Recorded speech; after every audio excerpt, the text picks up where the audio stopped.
حتى نوضح آخر مستجداتنا. احنا لدينا مريض مصاب واحد بشكل مؤكد موجود في مركز الحجز في الحي الصناعي، ولدينا اثنان لا زالوا موجودين في مركز الحجر في شركة نفط الشمال، يحتاج لهم إلى 4 أيام للتدقيق، وإذا ما ظهرت نتائج فبذلك سيخرجون. لدينا 8 حالة اشتباه موجودة في المستشفيات الآن، أرسلت نماذج لكي تأتي النتائج بعد ذلك يدققون هل هم معرضين.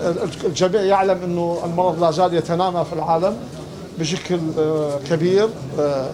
هناك توسع في أوروبا واسع، في تركيا نمو عالي، في إيران لا زال ينمو بشكل أيضا كبير، وفي المدن المجاورة أعتقد أن السليمانية اليوم سجلت 6 حالات إصابة جديدة، وهذا أيضا مؤشر أن المرض يتوسع.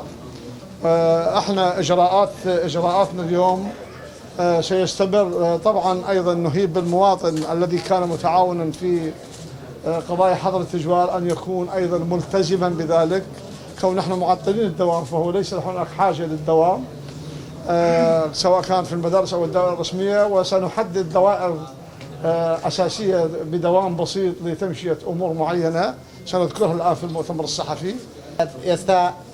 کۆمەڵێک قرار دەرچووە لە خەلی ئەزمەوە ئەو قرارانە دەبێت پابەند بین پێوەی دەوام تاک و دەوام و قەدەغەکردنی هاتووە تا 28 مانگە. بۆیە ئێمە ناتوانین مقارنەی خۆمان بە وڵاتەکانی تر بکەین. برادەران، ئێمە سینە، ئەڵمانیا، ئیتالیا، ئەمریکا لەمانە زۆر بەڵاو بەتەوە. ئێمە کاوەی هەیە جێگای دڵخۆشیە کە بۆ کەرکوچەکان تا ئێستا ئەو حاڵەتە زیادی نەکردووە، کەمی کردووە زیادی نەکردووە. ئەوە بەچی بووە؟ بە جوودی دەستگا ئەمنیەکان و ئیدارەی کەرکووک و بە جوودی ئێوەی عەلامەکان بووە. اینجا بۆیە ئێمە دەبێت پابەند بین بەوەوە. بەنزیخانەکان 2 بەنزیخانە بۆ ناو شارەکرێتەوە، بەنزیخانەیە بۆ دەرەوەی شارەکرێتەوە کە قەزا و ناحەکان ئەگرێتەوە. دەوام بە هەمان شێوە لەگەڵ قەدەغەی هاتووە ئەکرێ. منەمێ ئەوە بڵێم دیارە تاکید لەسەرەوە ئەکەینەوە. بەڕاستی حکومەتی عێراق چۆن لە لایەنەکانی ترا کەمتر خەم بووە.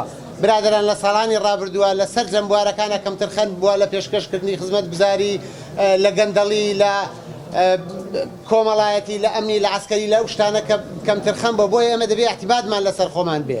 ئێمە وڵاتێکی مقارنە ناکرین بە وڵاتانە. ئەگەر خۆمان پابەند نەبین بۆ ڕێنمانەی کە لە خەلی ئەزمەوە دەرەچێ بەڕاستی تووشی کاری سابین.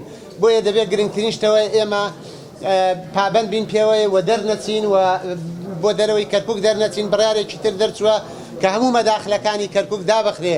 ڕێگای بەغایە، سلێمانیە، هەولێرە، تکریتە، مووسڵا و ڕێگانە هەمووی داخرێ لەبەرەوەی بۆی نەخۆشەکە نەگوازرێتەوە ناو شار. و هەر کەسێکش ئەگەر زانی حاڵەتێکی وایە پێویستە ئێمە دەستگای ئەمنیەکان و ئیدارەی کەرکووک ئاگادارکەینەوە. دیارە فەرمانگەی تەندروستی خەتی هەیە، ئەو خەتانەی کە هەیە، خەتی تەلیفۆنات خەڵک بۆی هەیە تەلەفۆنیان بۆ بکە، لە هەر کاتێک ئاوان تیمەکانیان خۆیان ئەچن بۆ ماڵەکان تەفتیشەکەن.